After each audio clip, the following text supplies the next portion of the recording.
Assalamualaikum warahmatullahi wabarakatuh.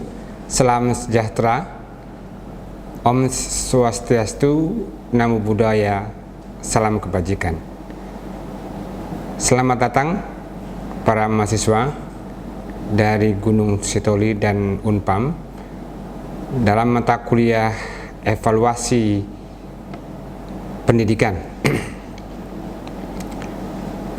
Kalau kita belajar sesuatu, hendaknya kita harus tahu filosofis dari apa yang kita akan pelajari. Maka dalam perkuliahan pertama ini kita akan sedikit membahas filosofis evaluasi pendidikan, atau dalam bahasa kita hakikat evaluasi pendidikan. Filosofis atau hakikat ini adalah bertujuan untuk mengetahui apa sih sebenarnya evaluasi, bagaimana caranya, dan untuk apa. Jadi filsafat atau filosofi ini adalah, filsafat adalah ilmu dari segala ilmu. Jadi kalau kita ingin mempelajari sesuatu, kita harus lihat filosofisnya seperti apa, hakikatnya seperti apa. Baik, kalau kita lihat dari pendapat para ahli, saya ambil saja dari Suharsimi Arikunto, yang beliau juga sebenarnya mengambil definisi ini dari Taylor, ahli pendidikan dari Amerika. Bagaimana menurut Suharsimi Arikunto? Anda bisa lihat, menurut Suharsimi Arikunto, evaluasi pendidikan merupakan serangkaian kegiatan atau aktivitas yang bertujuan untuk dapat mengukur tingkat keberhasilan pada suatu program. Jadi pendek kata, evaluasi itu adalah untuk mengukur keberhasilan suatu program pendidikan dalam hal ini. Nah, tujuan akhir dari evaluasi pendidikan, baik itu maksud saya untuk semua mata pelajaran, mau matematika, PKN, bahasa Inggris, adalah untuk bisa membuat alat ukur supaya hasilnya bisa sesuai dengan kita harapkan. Semua evaluasi untuk pembelajaran itu hakikatnya sama. Semua pelajaran, sekali lagi saya tekankan, semuanya sama. Jadi untuk mengukur keberhasilan suatu program, atau dalam hal ini misalnya pendidikan matematika atau PKN. Jadi tujuan akhir dari mata kuliah ini, yang kalau nggak salah 14 pertemuan, kita akan bertemu selama 14 kali, dan tujuan akhir kalian mahasiswa sebagai calon guru harus bisa membuat alat ukur sendiri, alat ukur evaluasi. Itu yang paling penting. Nah, sekarang evaluasi itu ada dua, ya, dalam pendidikan, ya, itu berupa tes dan non tes. Nah, tes ini kalian boleh baca sendiri definisinya, tapi saya tidak suka kalian hafal definisi tapi tidak tahu makna. Yang kalau kalian harus tahu itu tes objektif seperti apa. Kalian tidak perlu tahu apa itu definisi tes objektif, nggak perlu. Tidak terlalu penting maksud saya. Kalian boleh tahu tapi tidak terlalu penting. Yang penting adalah kalian tahu apa itu tes objektif. Ya, tes objektif ini kebanyakan tes berupa misalnya pilihan ganda, PG. Di Indonesia lucu ya, pilihan ganda itu pilihan ganda kan begini, A, B, C, dan D. Ini kita bicara masalah istilah. Kok pilihan ganda ya? Kalau dalam bahasa Inggris namanya multiple choice. Multiple itu lebih dari satu. Kalau di kita Indonesia beda. Pilihan ganda-ganda itu 2. Ganda campuran laki-laki dan perempuan, ganda putra untuk bulu tangkis dan yang lain, laki-laki dan laki-laki 2. Di kita istilah itu jadi aneh, pilihan ganda, padahal seharusnya multi pilihan. Tapi kenapa lah soal istilah ini hanya kita bahas sedikit saja, itu aneh di Indonesia. Padahal sebenarnya ini bukan pilihan ganda. Kalau pilihan ganda itu harus A dan B ya. Tapi forget it ya. Lupakan itu tentang itu. Tes objektif itu ada pilihan ganda, ada menjodohkan, ya, menjodohkan, ada benar salah, ya, ada misalnya 1, 2, 3 benar dan seterusnya. Tapi yang ketiga ini sudah jarang dipakai lagi. Yang sering dipakai adalah pilihan ganda, atau dalam bahasa Inggris multiple choice, atau pilihan yang multi. Sekali lagi ini pilihan ganda. Saya selalu tersenyum kalau mendengar kata pilihan ganda, karena bukan ganda sebenarnya. Lebih dari 2 itu bukan ganda, namanya multi. Baik. Tapi kalian harus lihat, pilihan ganda untuk setiap tingkatan satuan pendidikan itu berbeda. SMP itu sampai D. Jadi A, B, C, D. SMA atau universitas itu bisa ditambahkan A, B, C, dan E. Itu biasanya ada 5 option. Ada 5 pilihan kalau untuk SMA ke atas. Untuk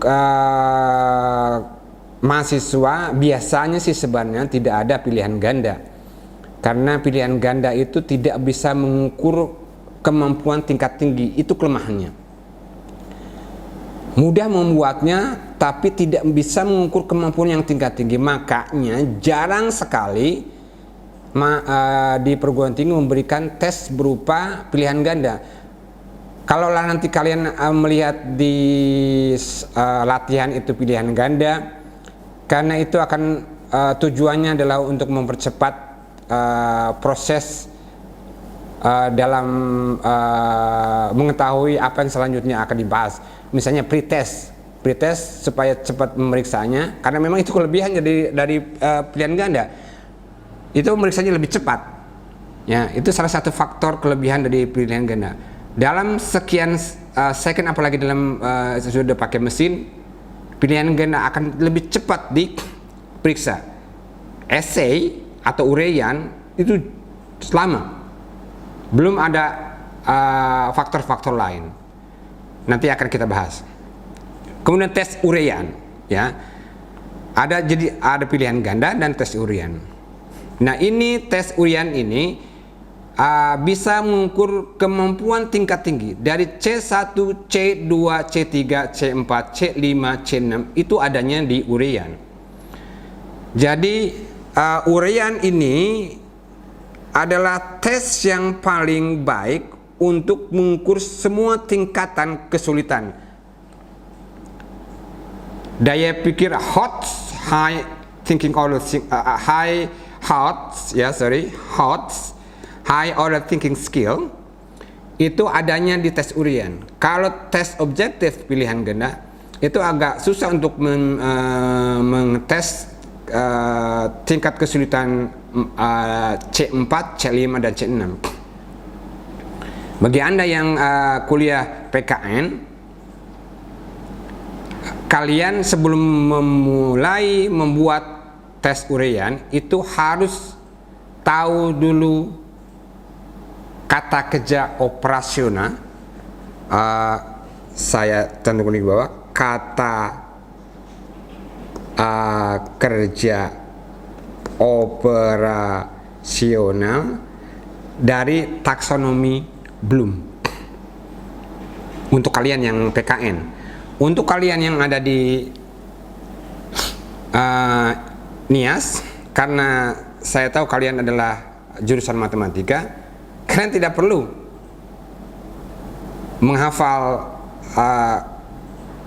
kata kerja operasional, karena matematika rata-rata sudah mengukur tingkat kemampuan C3 ke atas.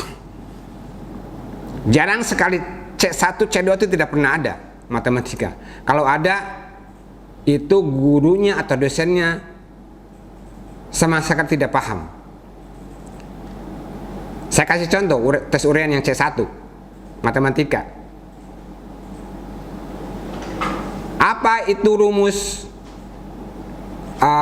Misalnya rumus persentil dalam statistik. Tidak pernah ada pertanyaan seperti itu. Bagaimana rumusnya?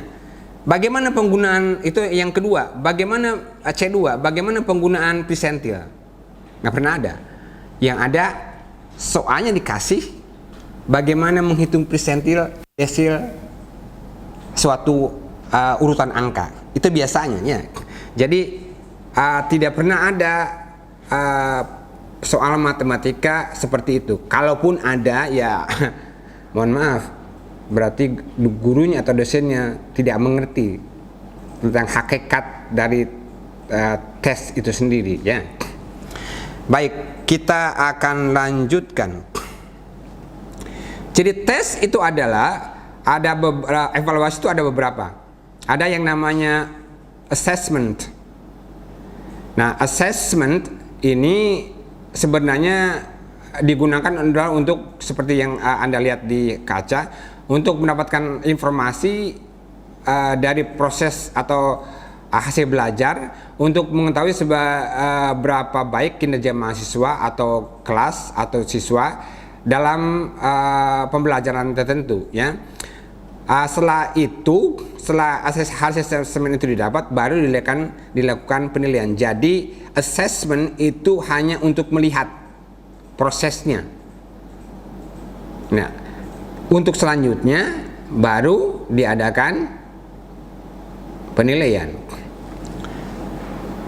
Kemudian setelah seperti saya jelaskan tadi, setelah kalian mengerjakan proses assessment, baru penilaian atau grading. Grade itu nilai atau memberi nilai dari apa yang telah kita assess, kita uji. Nah, tapi kalian harus paham sekali lagi filosofis grading itu seperti apa. Saya akan jelaskan sedikit. Misalnya kan di situ definisinya proses penyematan atribut atau dimensi kuantitas berupa angka dan huruf. Taruhlah anak mencapai angka 60. Itu grading, itu penilaian. Kalau KKM-nya misalnya 70, apa artinya? Oke, ada yang jawab barangkali. Oh, itu harus diremedial, Pak. Bisa jawabannya. Ada yang menjawab lagi 60. Oh, kalau anak mahasiswa mendapatkan 60 atau anak mendapatkan 60, itu di bawah KKM. Bisa. Tapi hakikat 60 itu apa? angka 60, nilai 60 yang didapat siswa itu apa? 60 itu artinya 60%, nilai 60 itu artinya 60% penguasaan materi dari materi yang telah diberikan oleh guru. Jadi dia menguasai 60%. Seringkali ketika guru atau dosen memberikan remedial karena dia tidak mencapai KKM 70, dia memberikan tes yang sama. Pak, saya ingin remedial. Baik, oke. Kamu kerjakan tes yang kemarin ya. Lah, ini lucu. Dia sudah menguasai 60% dari materi yang telah diberikan. Sebaiknya dosen atau guru tersebut memberikan 40% yang belum dia kuasai. Lucunya lagi, remedial itu untuk memperbaiki nilai. Ini aneh lagi. Remedial itu untuk memperbaiki ketetusan belajar, bukan untuk memperbaiki nilai. Ada yang lebih parah lagi, ke remedial dikasih tugas matematika remedial, dikasih tugas bikin majalah dinding yang berupa mata pelajaran matematika berhubungan tapi tidak berhubungan dengan ketuntasan belajar. Itu grading. Sekali lagi, kalian belajar sesuatu, ingat filosofisnya seperti apa. Kemudian, evaluasi itu juga suatu pengukuran. Nah, ini pengukuran ini kalau kalian lihat, pengukuran itu kegiatan penentuan angka dari satu objek yang guru. Bingung ya? Sedikit bingung kalau kalian membaca definisi. Oke. Yang kalian harus pahami adalah bagaimana membuat alat ukur. Tidak mudah membuat alat ukur, tapi tidak sulit juga. Karena alat ukur itulah yang akan bisa mengukur keberhasilan program yang akan kita capai. Jadi bagaimana pencapaian suatu program itu alat ukurnya harus jelas. Seperti saya jelaskan sebelumnya bahwa evaluasi itu adalah proses pengukuran suatu program. Jadi mengukur itu berupa angka, artinya nanti hasilnya berupa angka. Tapi untuk proses pengukurannya itu harus memakai alat ukur yang tepat. Sekali lagi, sangat tidak mudah. Dosen, guru yang sudah bertahun-tahun menjadi guru itu tidak mudah untuk membuat alat ukur yang pas dalam suatu proses pendidikan. Harus dia belajar dan belajar dan belajar terus. Kalian sebagai calon guru harus bisa membuat alat ukur sendiri. Jangan mengandalkan internet. Kalau ada mau tes siswanya, kalian cari dari internet. Itu tidak bisa mengukur. Mending alat ukur yang kita ambil dari internet itu sudah benar. Kalau enggak, kacau tujuannya. Kita lanjutkan. Oke, jadi ada prinsip penilaian itu ada 5.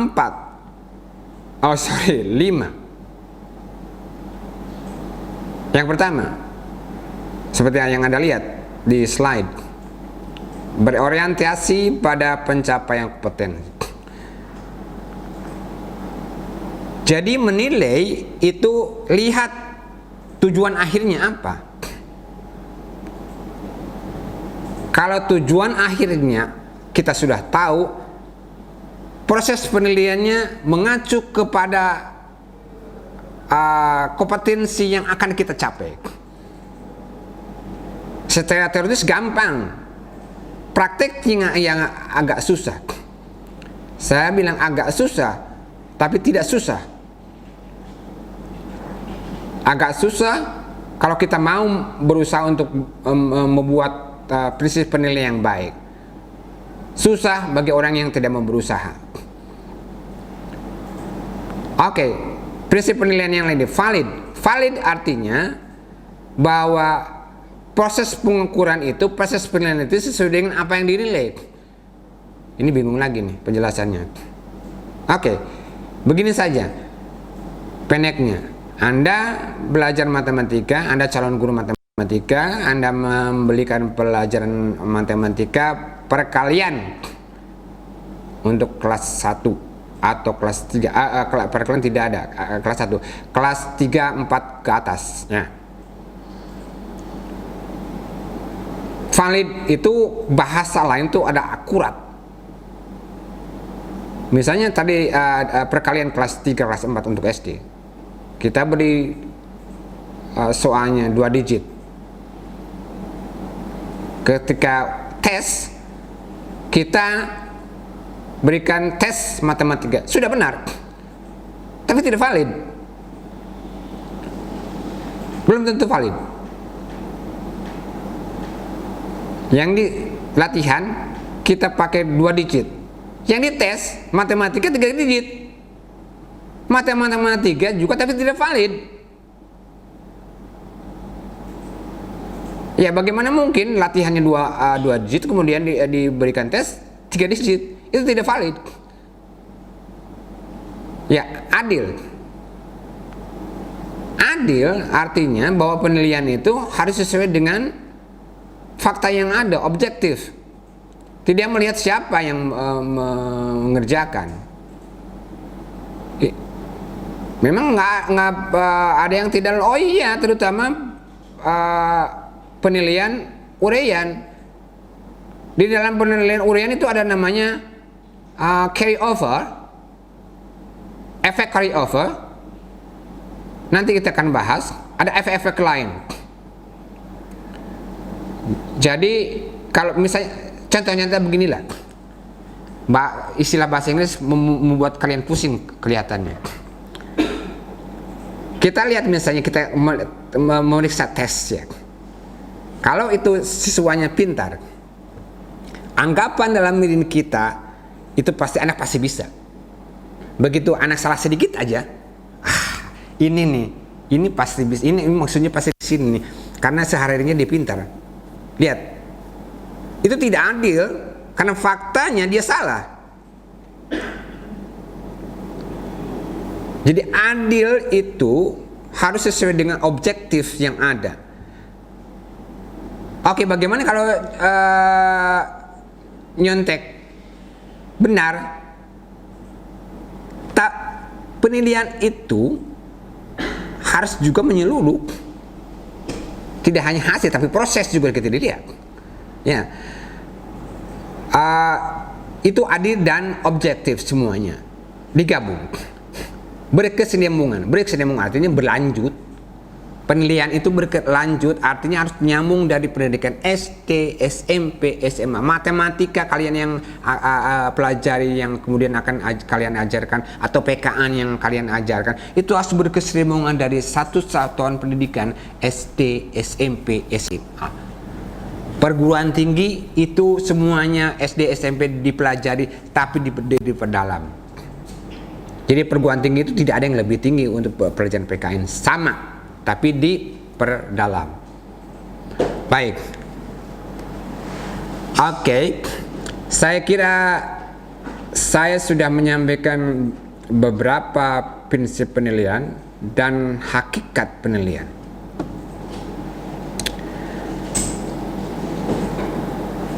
Saya akan coba rangkum untuk mengingatkan kembali bahwa hakikat evaluasi adalah untuk mengukur proses pembelajaran, karena ini pendidikan. Nah, sekali lagi, tujuan akhir kalian belajar evaluasi itu adalah supaya kalian bisa membuat alat ukur berupa tes. Dalam slide kedua itu ada tes objektif berupa pilihan ganda atau multiple choice dan tes urian. Saya harap Anda tidak menganggap remeh bagaimana membuat tes objektif dan tes urian. Sekali lagi, tidak mudah.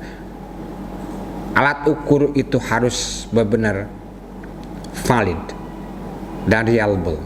Nanti pada akhir pertemuan kalian akan tahu, dan dalam statistik kalian akan bahas bagaimana cara mengukur validitas dan reliabilitas dari suatu tes alat ukur. Baik, karena waktu sudah cukup, mudah-mudahan apa yang kita pelajari bisa kalian pahami dan bisa berguna bagi kehidupan kalian. Kenapa saya bilang kehidupan kalian? Karena semua ilmu, all knowledge should be able to be applied in real life. Semua ilmu itu harus bisa diterapkan ke dalam kehidupan sehari-hari. Itu pesan terakhir saya. Mudah-mudahan kalian bisa menerapkan apa yang kalian pelajari sekarang dalam kehidupan sehari-hari sebagai guru matematika dan guru PKN. Baik, itulah pertemuan pertama. Mudah-mudahan, sekali lagi saya berharap agar kalian mendapatkan ilmu yang bisa kalian terapkan dalam kehidupan sehari-hari nanti sebagai guru. Assalamualaikum warahmatullahi wabarakatuh. Salam sejahtera, Om Swastiastu, Namo Buddhaya, salam kebajikan.